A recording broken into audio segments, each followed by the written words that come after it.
As you think, though, about this situation, I mean, is it as dire as what the market seems to be suggesting this past week? Yeah, absolutely. I strongly believe, and some of these negative calls, I've been waiting for them. I think after the first negative report we had back in February, having to pay $1 billion out in debt in March, and basically having a really big negative headline almost every single month for this year, I think it's about time that people wake up and say, hey, something's really fundamentally wrong and our estimates really need to change. We really need to look at what we're hoping for these companies. And our sales. And just to give you an idea, the profit expectations for this company started at $7 per share. It's now down to less than $1, so a loss of $1. Right. We thought we were on an up and up. Right. So we thought it was going to be profitable. Sales picked up, but maybe it just turns out those were all getting pulled forward before you saw the expiration all of the tax tweets credit. that we used to see were about they were going to be profitable, they were going to be cash positive.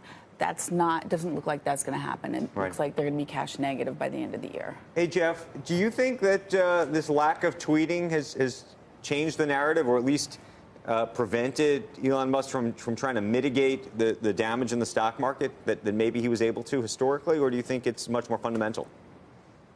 I think you're right. He did used to pump the stock in many ways that Steve Jobs or Henry Ford or Edison were incredible, unrelenting self-promoters, and that would give a short-term fix in the past and get him in all kinds of regulatory problems.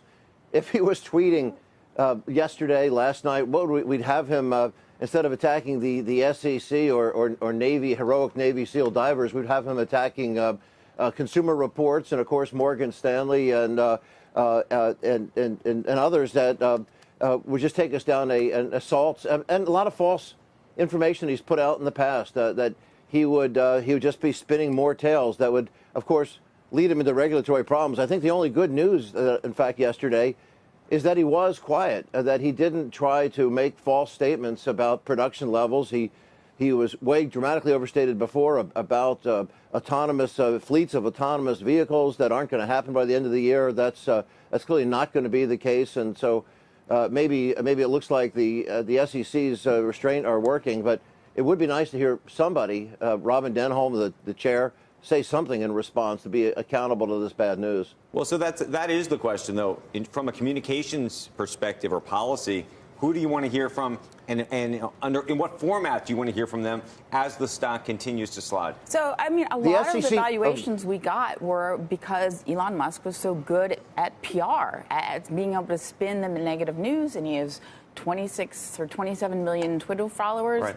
That's a big group of people to be listening to you every single day. And so losing that advertising is certainly a negative.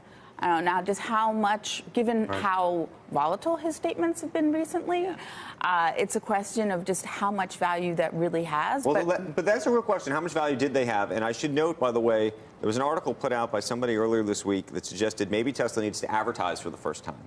And Elon Musk did respond to that, actually, and said, look, we've always not advertised and tried to use that money for the product instead.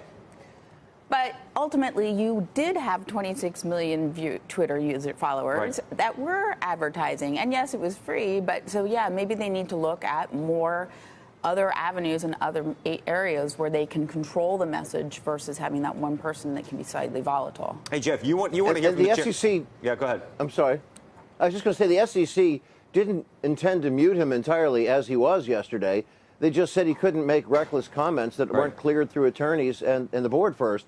So he certainly could have addressed the issues we're talking about right now, talking about this, $13+ billion of debt, talking about the collapsing sales that aren't meeting expectations, that surely we're looking at least 100,000 below forecast in terms of model production. What he's going to do with China with demand off there. He could say something about the trade, but it just needs to be cleared and not irresponsible. I'd also say that when he did speak this last year, before he was muzzled in February, this didn't pump the stock that much.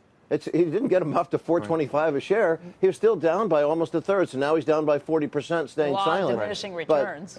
What do you make, though, of the bulls out there? And they're all over my Twitter feed today, giving us a hard time for even talking about some of the problems that the company's having, saying, look at where Amazon was.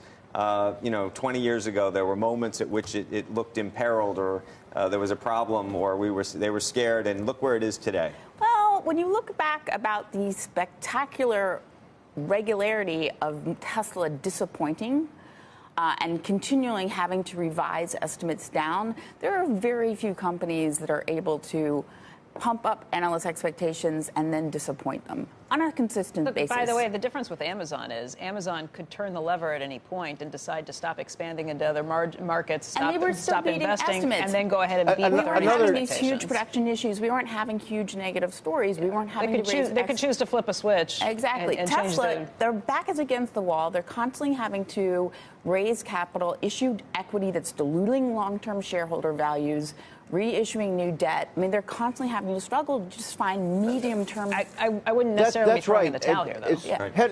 Henry Ford once said you can't build a reputation by what you're going to do. It has to be on what you're actually doing.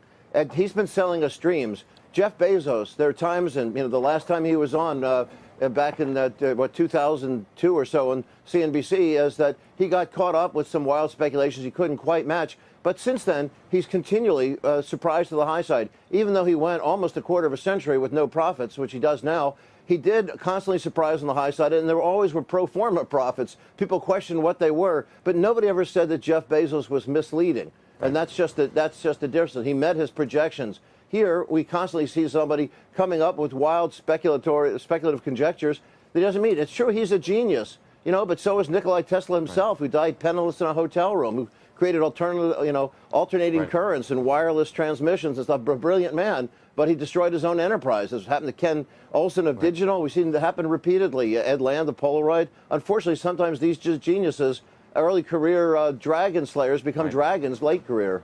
Erin, before we go, what do you think? There's been some speculation, if things get worse, that somehow Tesla, there's talk about Apple and Google and all these people buying it, but now there's been some talk about whether he would try to merge the company with SpaceX, his own company.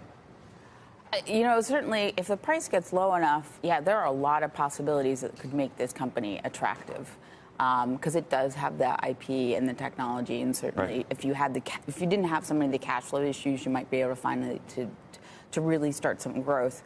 I think that's going to be the biggest question: is as this stock tumbles, not so much for investors about, are we going to buy at this price? It's what other companies are going to buy it at that price.